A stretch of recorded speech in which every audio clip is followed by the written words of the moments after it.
Good morning and good afternoon, dear journalists.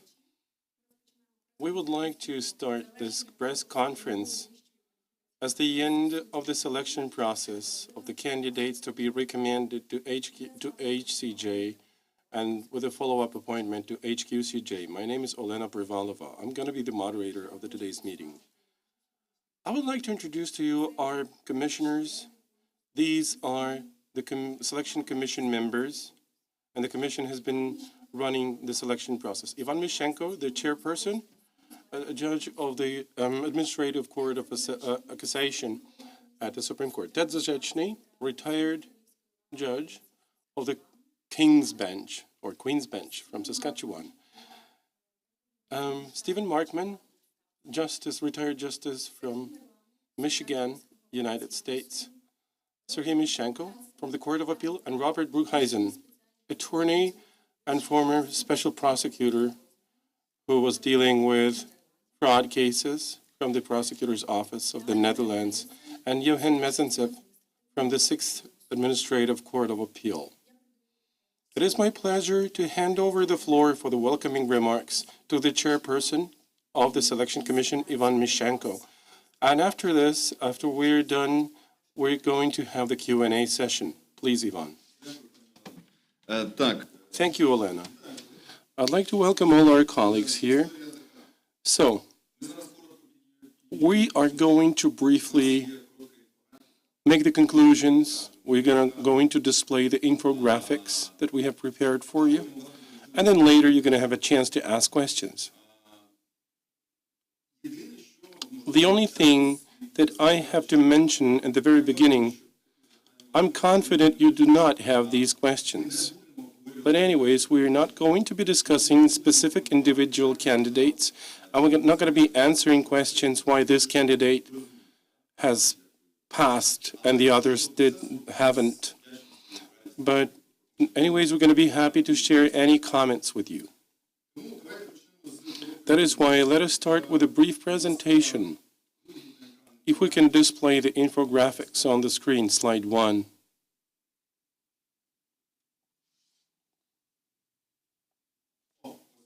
There you go. So what we have at the end of the day is, here on this slide you can see just a brief outline of the 32 candidates we have selected.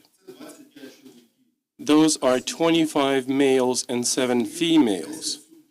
There are 10 judges or retired judges, 9 current judges and 1 retired, 9 scientists, 6 attorneys, 5 with other statuses, and 2 from law enforcement.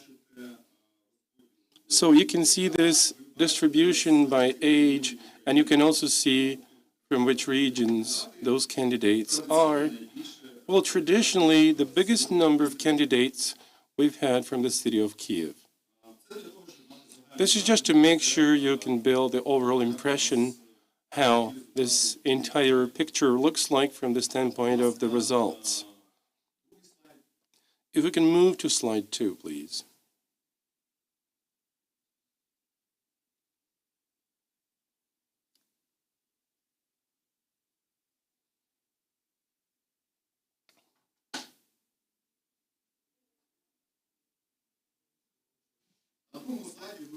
In this second slide, you can see this entire selection process with all its phases. Please pay attention to those shares and percentages. If I'm not mistaken, there have been changes, but those have not been radical. Those were insignificant, I would rather say. 301 candidates, as you may be aware, applied for this selection process, and 30%-ish were females, and we still have a reasonably same share of females. We used to have 35% of judges, and we almost retained the same share. So at the end, we have 31% of judges In the second phase, when we were doing the interviews, we invited 64 candidates. And again, you can see the share distribution.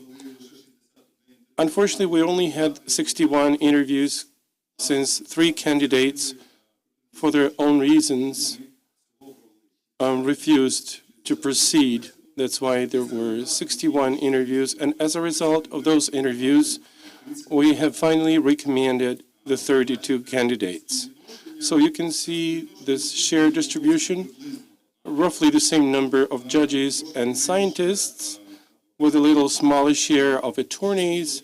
6% are representatives of law enforcement, and 16% are mixed statuses. 30% roughly of females and 72% of males. These are the facts and figures in relation to the selection process, as our conclusions say. In addition, I'd like to underline that you're all aware how important it is to kick off HQCJ as soon as possible. And since it's not been operational for the last 3 years, a lot of procedures have been suspended. That's why they have to start selecting examinations, assessments, launch the IPR court initiatives, etc. This means that this is one of the preconditions for Ukraine's accession to the European Union in the future. So we expect that HCJ will appoint the candidates to the HQCJ membership, and on behalf of the Selection Commission, I want to express my confidence that we are quite confident and comfortable with the list that we have recommended. I'm going to pass the floor over to the colleague of mine, Ted Zajechny. I'm sure he has something to say and share some comments about the selection process outcomes. Please, Ted. First of all, let me say to you a welcome to this press conference. We are very grateful for the interest that your media employers have in the process of the Selection Commission. We have as one of our foundational principles the principle of transparency. And frankly, you are a very important part of achieving that goal, because it is through you and the public media generally that we can communicate our message, our purpose, our process, and ultimately the end result of that process. So I want to leave as much time as I can for questions and answers, but again, we very much welcome you. And unlike perhaps other more formal commissions and commission members, when we see members of the media, we do not run away from you, we run towards you. So I hope that we have a very good, constructive, and very open discussion, and we're happy to answer all of your questions.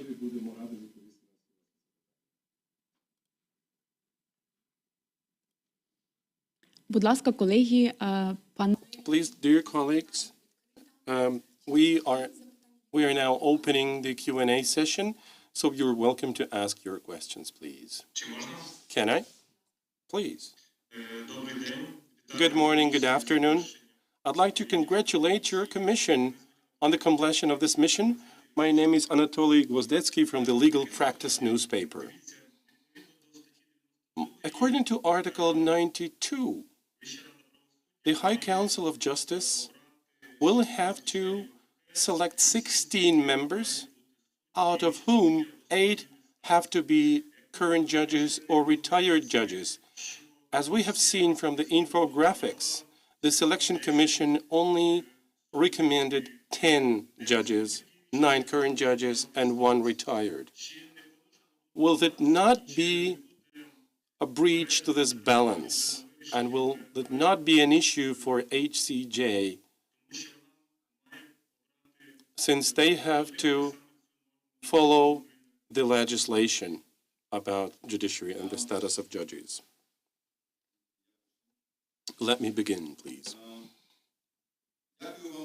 Thank you very much for this question. You started straight to the point, and that's good. Well, the thing is that we, as commissioners, are convinced that there is no obligation by the law for the Commission to follow the quotas and abide by them. There is an opinion that the Commission was expected to recommend the list of candidates, 16 from judges and 16 from the other legal professions. However, it is not based on the current law. There is quite a different interpretation, at least from our side, to the currently applied law. What the law says is that the selection process must be carried out by the Selection Commission, while the HCJ is not selecting. They will appoint or not appoint the recommended candidates. They either agree with the recommendations generated by the Commission or not. That's why the wording in the law says there should be 2 candidates per 1 vacancy. In our understanding, this is purely a mathematical burden. But given the HCJ's mandate, 2 candidates per vacancy means HCJ can either appoint both or none. And HCJ can also appoint one of the 2. That's our first opinion. And the second one is that the law requires that the Selection Commission would examine and make sure all the candidates are compliant with integrity and professional competency. On top of that, we had prepared a methodology which actually tells exactly what integrity and professional competency mean. So we were actually referring to this legal requirement which we had to abide by, not the quantities. If that commission had to follow the quantity principles, so why would we then encourage those 2 criteria? What do we do if someone is not compliant with integrity and professional competency? Just letting the people pass just because there are quotas? No. We believe the law does not say and is silent about the need for following the quantities. But there is a requirement to have 32. That's the only figure that we need to fulfill as the Selection Commission. And we did. So we have now produced a list of 32 candidates. Why do we have 10 judges? Maybe Robert can share his opinion on this. Like Ivan said, of course, we have to select people on basis of professional competency and integrity criteria. And that's what we have done. We had, let's say, approximately 100 judges to choose from. And in the end, we were able to select 10, as you have seen. The reasons that we were not able to select more judges was that, unfortunately, the others did not comply with the criteria of integrity and professional competence. And especially the integrity within the judiciary, there are quite some issues. The issues is shown by the fact that we were only able to select 10. And what are those issues? Those issues are, for instance, unexplained wealth. They are gifts from mothers-in-law, which are unexplained. They are judges who drive Mercedeses that cost 150,000 euros and use them to go to court, and all other kinds of explanation. And what we have done in this commission, we have been scrupulous. All of us have been scrupulous. And that means that we have agreed that only those people would pass where there would be no integrity issues. And this is the list that we have decided that those people comply with those criteria. And if you look at the law, and of course I'm not a Ukrainian lawyer, the law provides that we make the selection and the HCJ appoints. And what we believe has to be done now is that the HCJ appoints from the list we have prepared. Thank you. Колеги, якщо Дякую. Thank you. If I may, please. Thank you. My name is Yevhen Mezentsev. I would like to add a little bit on top of that. It is indeed an acute issue. It's been actively discussed by the Commission, and we've spent hours discussing that to properly interpret Articles 92 and 95 of the Law on Judiciary and Status of Judges regarding the quantities of candidates from judges and other legal professions to be recommended to HCJ for appointment to HQCJ. You mentioned absolutely rightly, in an ideal world, there would have been 16 judges and 16 non-judges. However, with the number of judges that applied, there had not been 50%. It was less than 30%, I would say, at the very beginning. Roughly the same trend maintained when we were already selecting the candidates for interviews. And at the end of the day, on the recommended list, we have a similar picture from the mathematical standpoint. You need to realize one important thing. First of all, our commission was to select the candidates not from the best top 100 lawyers according to the legal practices rating. We were to select among the people who've applied, and those are very diverse people with absolutely different professional backgrounds, with various assets and incomes, and with different issues related to their political neutrality. That is why I think it was a key and a fundamental parameter and a criterion for us was to look at professional competency and integrity. That was foundational for us. The High Council of Justice may now appoint from those 32 1, 3, or 5, or no one. Or they can appoint 16. It is their discretion. It is within their own mandate. If some of the vacancies will remain to be vacant, we will be able to run another selection. This commission will continue to operate for the following 2 years, all the way until the HQCJ is fully staffed. That's my answer. Yeah, please. I'll add one other important factor here that I think your readers and listeners would be interested in knowing. We did not give any group a preferential approach in our assessment of these candidates.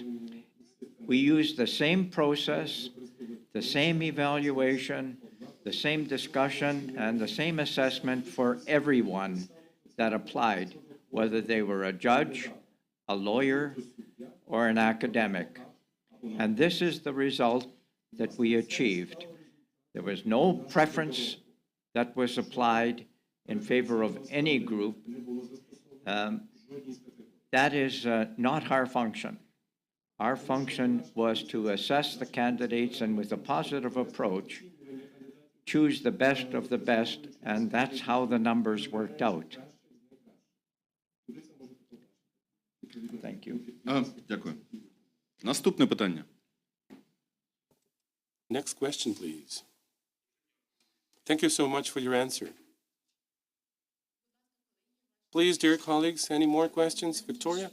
If I may, I'm Victoria Matola, a journalist from Grati publication. I have several questions. If I can ask them one by one, please. What was the Commission's response to some of the civil society accusations regarding some of those candidates that are not following integrity. Because one of the organizations reported critical information. Was there any impact from civil society and from their criticism on this process? The reports and information we were getting from civil society were one of the important parts of the holistic picture that we were building around all the candidates. Of course, we were responsive to their information. Sometimes we agreed with them, sometimes we didn't, like with any other information that we had been receiving from open sources and from the other specific sources in the course of the selection process. Maybe the colleagues of mine want to add something, please, Serhii. Thank you, Ivan. Victoria, in my answer to your question, I'd like to add to what the chairperson has said. While we were getting different reports and letters from civil society with regards to some of the candidates, both negative and positive, we've had all of them. We were trying to examine all the information very thoroughly. And with regards to those candidates who were recommended for interviews, prior to the interviews, we had asked them questions based on the information we got in the letters so that the candidates could provide reasonable answers to those questions. Given we were using this positive selection approach, it was the candidates' responsibility to refute any doubts that the Commission might have. One of those criteria was to take into consideration the information and from the letters sent by civil society. And based on this comprehensive analysis of all the information available with regards to the candidates that the candidates had provided and civil society had sent to us, and following the answers from the candidates, we then made conclusions for each and every candidate individually, whether the candidate was able to refute all those doubts expressed in the information or not. And based on this, we were making our decisions. Thank you. Just one more remark from Robert, please. Yes, I'm speaking for myself, not for the whole Commission. I must say that I didn't like Facebook publications on candidates that would be interviewed the next day, negative comments of civil society. And I understand that civil society has a role in Ukrainian society of being the watchdog. On the other hand, of course, this Commission stands for a due process, and that means that publications about the candidate, they are done to influence us in our decision making, and we have realized that from the beginning, and we have been very careful that we were not influenced by those publications, and we have tried to make our judgments on the interviews and the information available to us, and not on anything else. And for the future, I think this should be different. I don't think that it is correct to publish negative information about candidates that we interview the next day. But that's my personal opinion.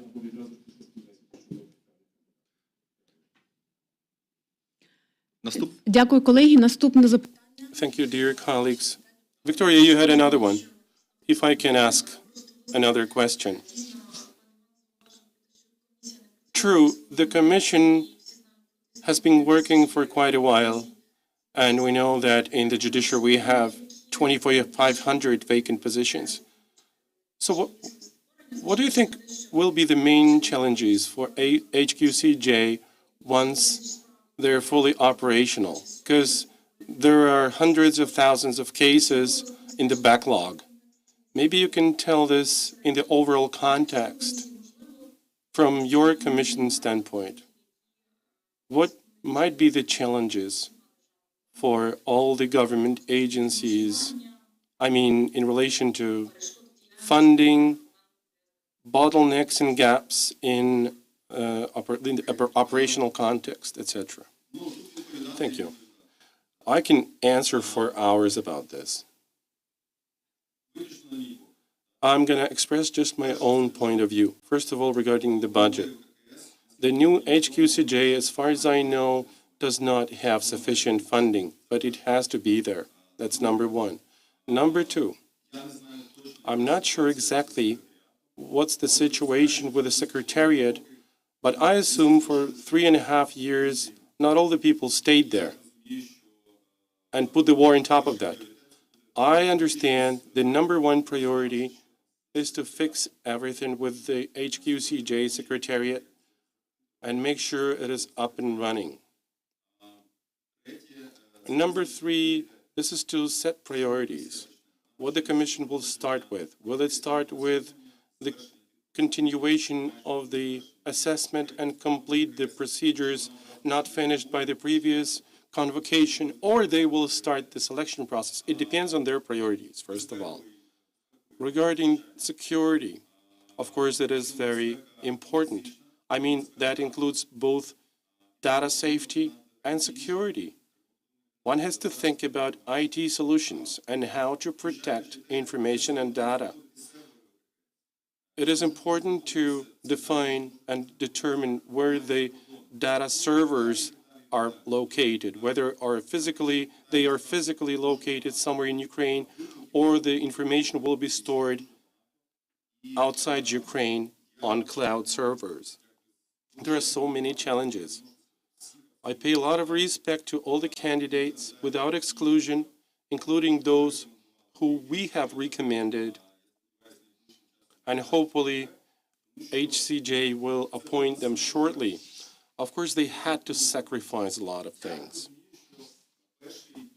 My understanding is that for the first year at least, they will have to live in their offices.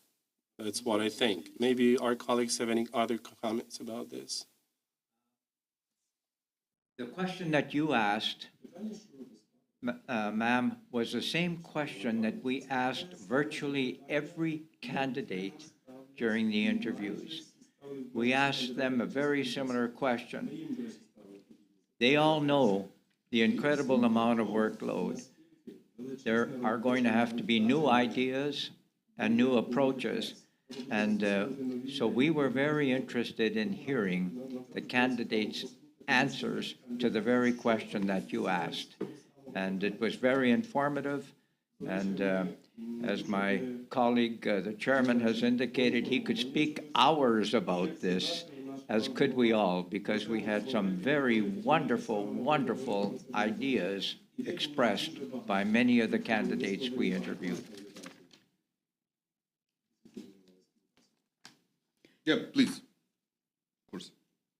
I think your question is also a very important question, and I would urge you and others to look at the methodology that's been on our site for well over a year. The methodology seeks to give greater definition to the larger standards of our competition, which are, of course, integrity and professional competency.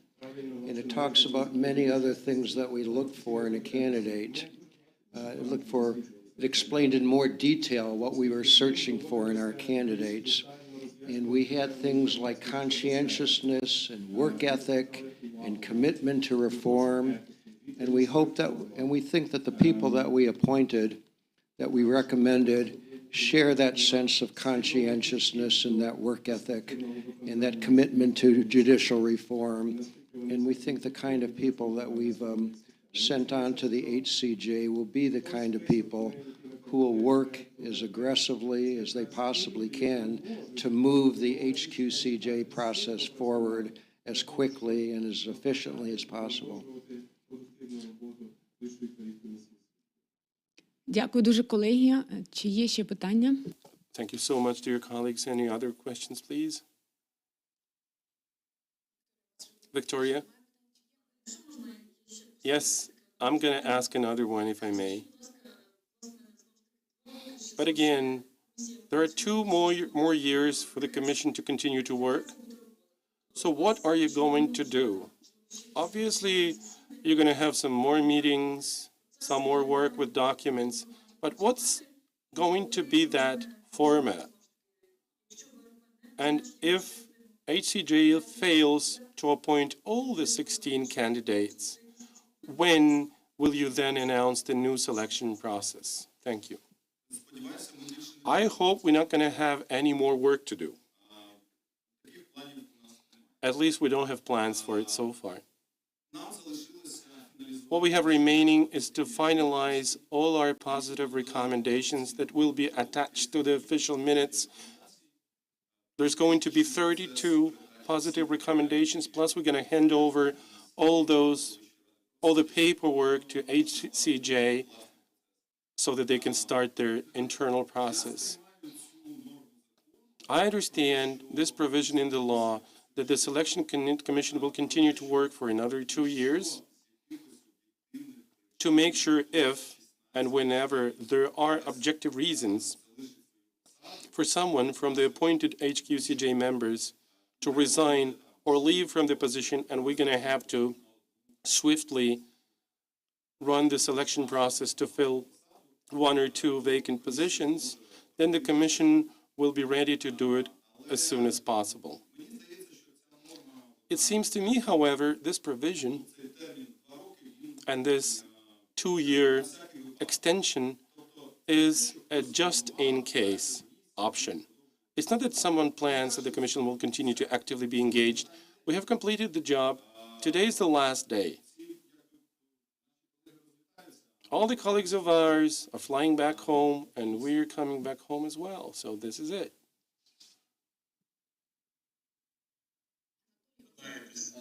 Anatoly, what do you think?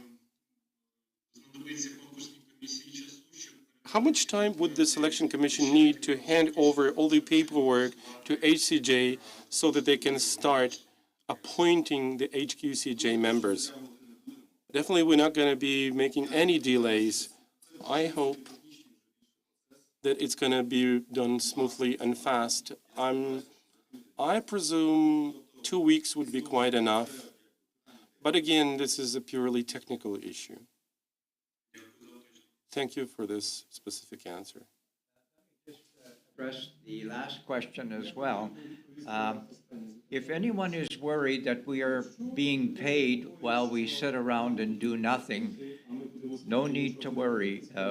We are not paid unless and until we do some work. So, as Mr. Chairman said, we hope we have nothing to do for the next 2 years, and we have every confidence that the High Council of Justice will appreciate and respect all of the work that we have done for the last 1.5 years.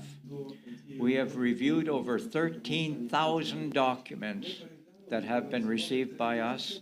We have worked with our partners NABU and the NACP, the Secretariat of the High Qualification Commission, who has given us all of the judge dossiers for those who have applied.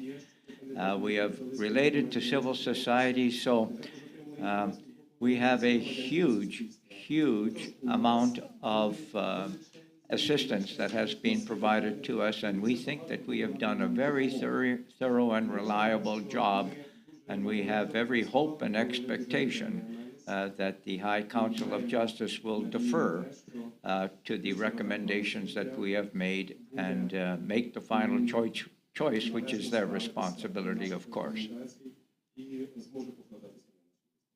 Ну, можливо, ще якусь збірник. Maybe we will produce memoirs, I don't know.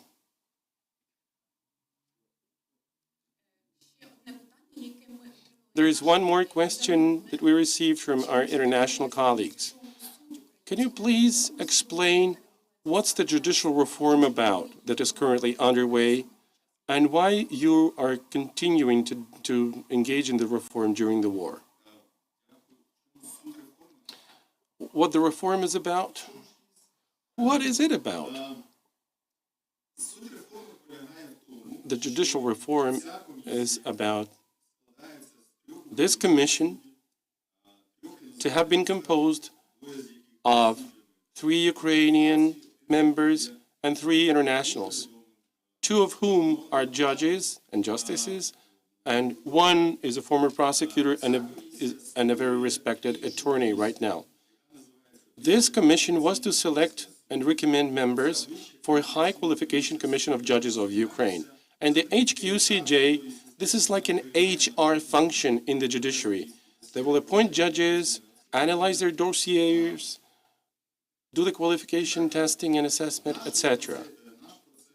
Our process will continue because according to the law, half of those candidates, okay, we recommend 32 and 16 of them shall be appointed by the High Council of Justice. So we select and they appoint. It was one of the Ukraine's commitments to the European Union from the standpoint of its potential membership eventually, and this is extremely important for Ukraine's judiciary and for the entire country. We believe that this is going to be the new impetus and a new incentive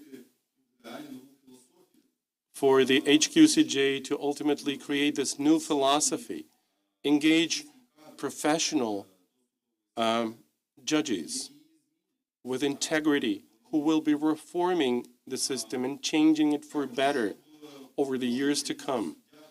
I would like every Ukrainian judge to be proud of his or her position, like it works with our international colleagues. Maybe our colleagues would like to add something to this? I would add just a couple of words, if I may, please. But this is just my own opinion. I'm not sharing the Commission's point of view.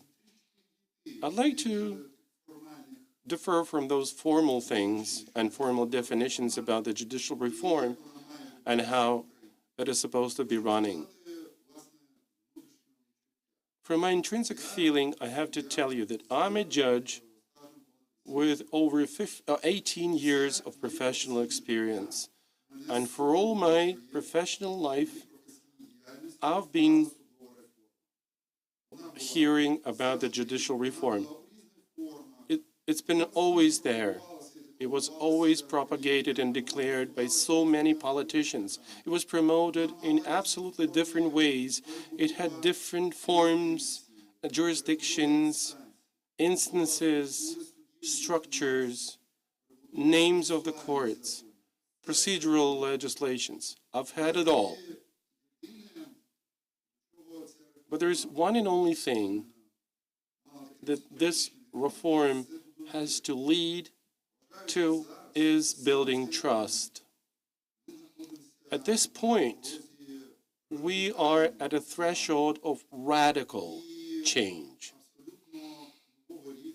And there must be an absolutely different, positively different level of trust from the society to the judiciary.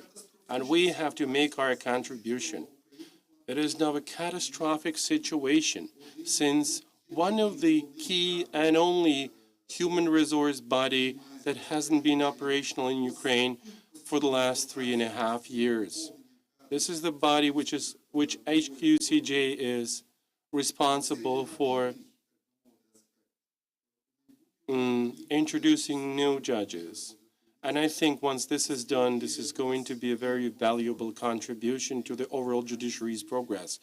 We have so many thousands of vacancies in the Ukrainian courts, and hopefully with the future composition of HQCJ, this will make the face of the judiciary absolutely different. Those are going to be people with absolutely different vision, with different attitude to justice, lawfulness, rule of law. And I trust and believe that a lot will change over the years to come. And the HQCJ, once appointed fully, hopefully this year, will be crucial for the entire judiciary for at least 20 to 25 years ahead. What we're doing right now, we are now doing one of the most important reforms in Ukraine since our country's independence. We have to be mindful of this. And hopefully all of us, all the Ukrainian judges, all the courts, and the Ukrainian society will cope with this objective. Just one more thing to specify. How many military people have you selected? I cannot remember, but there are a few. I need to look at the list because some of the people were in the uniforms. Yes, we have a few, indeed. I don't want to be mistaken in terms of the exact figure, but there are these people who are in service, in military service. Stephen wanted to add something, please. Speak briefly as an international. It has been a great honor to participate in this commission. While, of course, with more than 300 candidates, it's impossible for everybody to agree on every detail and every candidate. But what's most important is that there has been complete agreement on the larger mission of this commission, the purpose of this commission, judicial reform and the elevation of the judiciary of Ukraine. When we first received hundreds of applications in early 2022, for many, many of the applicants, the first priority was judicial reform. Today, of course, that's only the second priority of Ukraine. It was the first priority at the time.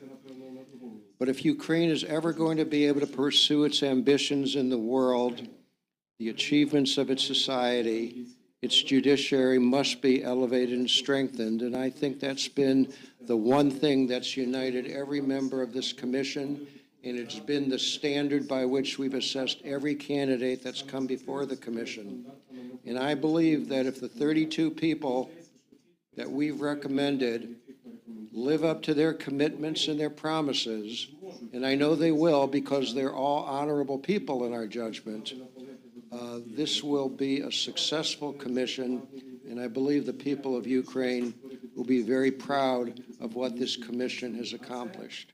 We all very much hope that the legacy of this commission will be a great one for the country of Ukraine.